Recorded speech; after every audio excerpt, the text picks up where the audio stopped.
Fact number 1. ప్రపంచంలో ఉన్న ప్రతి ఒక్కరిని పక్కనే నించోబెట్టినా కూడా లాస్ ఏంజల్స్లో పడతారు. వాళ్ళు అక్కడ ఫ్రీగా బ్రతకాలి అంటే స్కై స్క్రాపర్ లాంటి బిల్డింగ్స్ అయితే కావాలి.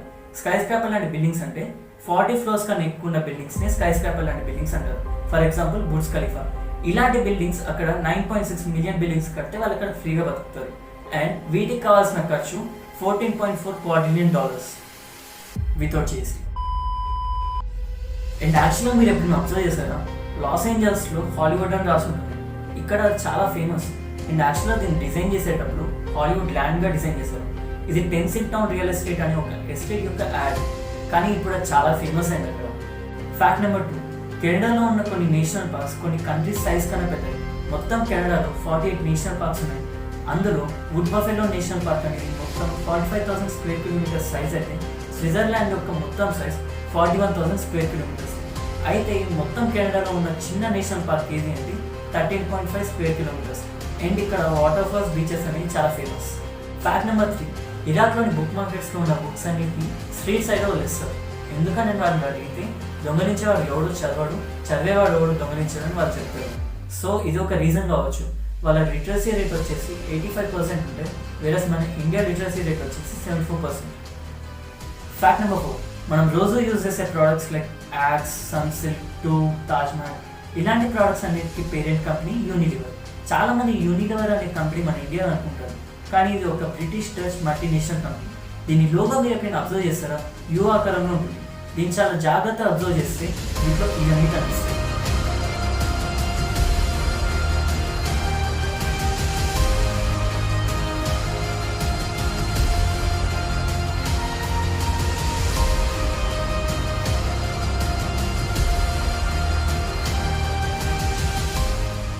ఇందులో హనీ నుండి ఐస్ క్రీమ్ వరకు ఇలా చాలా లోగోస్ ఉన్నాయి. అయితే మనం రోజు యూజ్ చేసే ప్రోడక్ట్స్ని ఈ కంపెనీ ప్రొడ్యూస్ చేస్తుందని సింబాలిక్గా చెప్పడానికి ఈ లోగోని ఇలా డిజైన్ చేశారు. క్రేజీ కదా. Fact number 5. ఈ మొత్తం ప్రపంచంలో స్టేషనరీ సప్లై విషయంలో జపాన్ది 3rd పొజిషన్. అయితే జపాన్లోని క్లియర్ రేడర్ కంపెనీ అనేవాళ్ళు ఒక ట్రాన్స్పరెంట్ ఎరేజర్ని క్రియేట్ చేశారు. సో దట్ మనం ఇది యూజ్ చేసేటప్పుడు మనం ఏం ఎరేజ్ చేస్తున్నామో మనకు క్లియర్గా కనిపిస్తుంది. Fact number 6. మనం ఎప్పుడైనా చదువుకునేటప్పుడైనా లేకుంటే వర్క్ చేసుకునేటప్పుడైనా డిస్టర్బెన్స్గా ఫీల్ అవుతే noisily.com అనే వెబ్సైట్ని ట్రై చేయండి. ఈ వెబ్సైట్ వాళ్ళు ఆటోమేటిక్గా నాయిస్ని జనరేట్ చేస్తారు. దీనివల్ల మనకు చాలా రిలీఫ్ అనేది వస్తుంది. ఫస్ట్ టైం ఇది ట్రై చేసినప్పుడు అయితే చాలా క్రేజీ అనిపించింది. కుదిరితే మీరు ట్రై చేయండి. Fact number 7. జూపిటర్ ప్లానెట్ మీద మనం బ్రతకడం అంటే చాలా కష్టం. ఎందుకంటే దీని సర్ఫేస్ మొత్తం క్లౌడ్స్ తోటి ఇంకా ఒక ఫ్లూయిడ్స్తో నిండి ఉంటుంది. అండ్ ఇక్కడ ఉన్న అట్మాస్ఫియర్లో హైడ్రోజన్, హీలియం ఎక్కువగా ఉంటుంది. అండ్ దీని మీద ఉన్న గ్రావిటీ ఎంతంటే ఎర్త్ మీద కన్నా 2.5 times ఎక్కువ ఉంటుంది. Fact number 8. ఆస్ట్రేలియా వాళ్ళు సముద్రం నుండి వచ్చే వేవ్స్తో ఎలక్ట్రిసిటీని క్రియేట్ చేస్తారు. దీన్ని హైడ్రో ఎలక్ట్రిసిటీ అంటారు. మీకు విషయం తెలుసా, పర్ ఇయర్ 6 to 7% వరకు ఈ ఎలక్ట్రిసిటీనే వాళ్ళు వాడతారు. Fact number 9. Toy Story 2 movie almost deleted. వరల్డ్లోని first 3D animated movie Toy Story. దీని సీక్వెల్ వచ్చిన టాయ్ స్టోరీ 2 మొత్తం డిలీట్ అయ్యేది. ఎందుకంటే ఈ మూవీని క్రియేట్ చేసేటప్పుడు ఒక రాంగ్ కమాండ్ వల్ల మొత్తం ఫైల్స్ అనేవి స్టక్ అయ్యాయి. అప్పటికే వాళ్ళ దగ్గర బ్యాకప్ సిస్టమ్ లేదు. లక్కీగా అక్కడ ఉన్న వర్క్ ఫ్రమ్ హోమ్ చేసే ఒక టెక్నికల్ డైరెక్టర్ దగ్గర ఫైల్స్ ఇవన్నీ ఉండేవి. సో వీటన్నిటిని కాపీ చేసి ఈ మూవీని మళ్ళీ క్రియేట్ చేశారు. ఇన్ కేస్ ఈ ఫైల్స్ కనుక మా దగ్గర లేకపోయి ఉంటే 90% మూవీని మళ్ళీ క్రియేట్ చేసేవాళ్ళు. Fact number 10. మనం రోజు యూజ్ చేసే వాట్సాప్ యాక్టివ్ యూజర్స్ ఎంతో తెలుసా, 1.5 billion యూజర్స్. ఈ 1.5 billion యూజర్స్ అందరినీ హ్యాండిల్ చేసే స్టాఫ్ ఎంతో తెలుసా, కేవలం 50 members మాత్రమే. Fact number 11. మనం మార్వెల్ మూవీస్ అనగానే మనకి ఫస్ట్ గుర్తుకొచ్చే క్యారెక్టర్ ఐరన్ మ్యాన్. ఈ ఐరన్ మ్యాన్ అనే క్యారెక్టర్ని రాబర్ట్ డౌనీ జూనియర్ ప్లే చేశారు. అయితే ఈయన చిన్నప్పటి నుంచే డ్రగ్ అడిక్ట్. దీనికి కారణం వాళ్ళ ఫాదర్. 2003 వరకు చాలాసార్లు జైల్లో కూడా గడిపారు. అయితే 2006 టైం కల్లా ఈయన రేంజ్ అనేది చాలా తగ్గింది. ఎందుకంటే ఈయన చాలాసార్లు జైలు వెళ్ళడం వల్ల ఈయన మీద చాలా నెగిటివ్ ఇంప్రెషన్ అనేది పడింది. ఈవెన్ 2006లో ఇదివరకు పనిచేసిన ప్రొడక్షన్ హౌస్ వాళ్ళు కూడా ఈయన మూవీలో కాస్ట్ తీసుకోవడానికి ఆలోచించారు. ఇంత లో మూమెంట్లో ఉన్నప్పుడే iron man movie screen test అనేది జరుగుతుంది. సో యాక్చువల్లీ అయితే ఫస్ట్ ఈ మూవీకి టామ్ క్రూజ్ అనుకున్నారు, కానీ తర్వాత ఆ డిజైన్ సెలెక్ట్ చేశారు. ఈ మూవీలో ఇతను యాక్ట్ చేసినందుకు వరల్డ్ వైడ్గా చాలా ఫ్యాన్ ఫాలోయింగ్ పెరిగింది. ఎంత పెరిగింది అంటే 2020 కల్లా ఈయన నెట్వర్త్ ఎంతో తెలుసా, $223 million. ఈయనకి ఇంత ఫాలోయింగ్ ఉండడానికి గల main reason 2 characters. First one iron man అయితే సెకండ్ వన్ షెర్లాక్ హోమ్స్.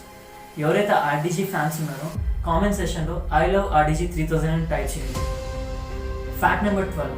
ప్రపంచంలోని ది బెస్ట్ మూవీస్కి ఇచ్చే అవార్డ్ ఆస్కర్. అయితే మన ఇండియా నుండి ఇప్పటివరకు 3 సినిమాలు వెళ్ళాయి.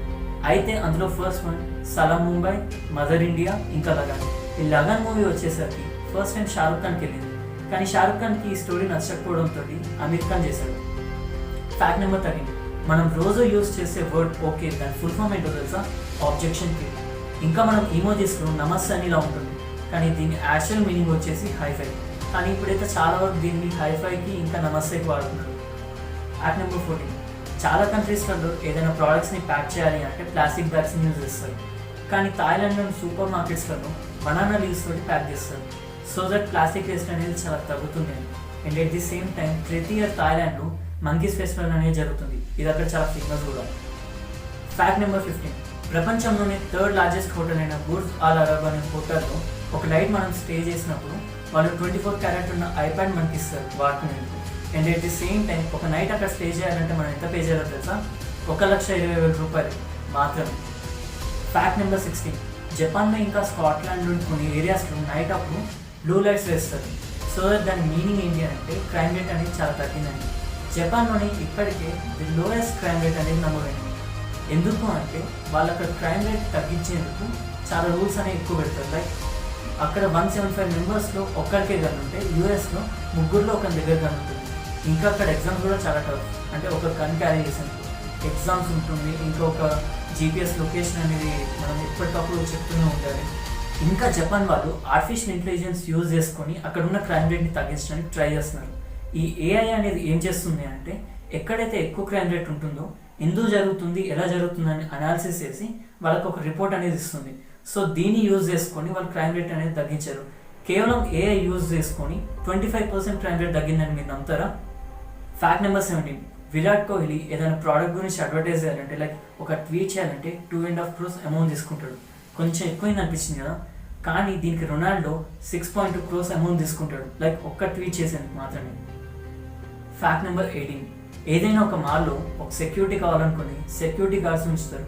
కానీ యూఏఈ అనే మాల్లో ఒక రోబోని ఉంచుతారు. లైక్ ఈ రోబో ఏం చేస్తుంది అంటే మొత్తం అనలైజ్ చేస్తుంది. లైక్ ఎవరైనా దొంగతనం చేసినా లైక్ ఎవరైనా సస్పీషియస్గా అనిపిస్తే ఆ పని చేయొద్దని సున్నితంగా చెప్తుంది. ఈ రోబో వైపు ఎవరైనా ఖచ్చితంగా ఒక 1 minute కానీ ఎక్కువసేపు చూస్తే ఆ రోబో వాళ్ళ దగ్గరకు వచ్చి సెల్ఫీ కావాలని అడుగుతుంది. ఫ్యాక్ట్ నెంబర్ 19, ఆఫ్ఘనిస్తాన్లో ఉన్న యుఎస్ ఆర్మీ వాళ్ళు యూజ్ చేసే ఏసీ ఖర్చు ఎంతో తెలుసా? $20.2 billion. ఇంత మొత్తం ఖర్చు నాసా మొత్తానికి కూడా ఉండదు. Fact number 20, Ratatouille movie. ఈ మూవీ అనేది ఒక 3D యానిమేటెడ్ మూవీ. ఇది చిన్నపిల్లలకు చాలా ఇష్టమైన మూవీ. ఇందులో ఒక 2 ఫ్యాక్ట్స్ అనేవి ఉన్నాయి. ఈ ఫ్యాక్ట్స్ చెప్పే ముందు ఒక చిన్న రిక్వెస్ట్, గైస్ నా వీడియోస్ కనుక మీకు నచ్చినట్లయితే please do like, share and subscribe చేస్తే నాకు చాలా హెల్ప్ఫుల్గా ఉంటుంది. And back to the topic, ఈ రాటెడాయ్ మూవీలో ఎలుకలకి ఇంకా మనుషుల మధ్య ఫ్రెండ్షిప్ ఎలా ఉంటుందో చూపించారు. అండ్ ఈ మూవీలో ఒక డీటెయిల్ అనేది చాలామంది మిస్ అయ్యారు. ఏంటంటే మనిషి యొక్క కాలి వేలు. ఈ మూవీ మొత్తంలో ఎక్కడ కనిపించవు, కేవలం వాళ్ళు షూస్ వేస్తారు. సో దట్ ఈ మూవీ అనేది త్వరగా కంప్లీట్ అవుతుంది. కానీ అట్ ది సేమ్ టైం ఈ మూవీలో ప్యారిస్లో డిజైన్ చేయడం వల్ల ఫిలిం మేకర్స్ వాటి రిఫరెన్స్ 4500 ఫోటోస్ తీసుకున్నారు. అంటే అర్థం చేసుకోండి వాళ్ళు ఇంత డీటెయిల్గా ప్యారిస్ని చేయడానికి ట్రై చేస్తారు. Thanks for watching and have a great day.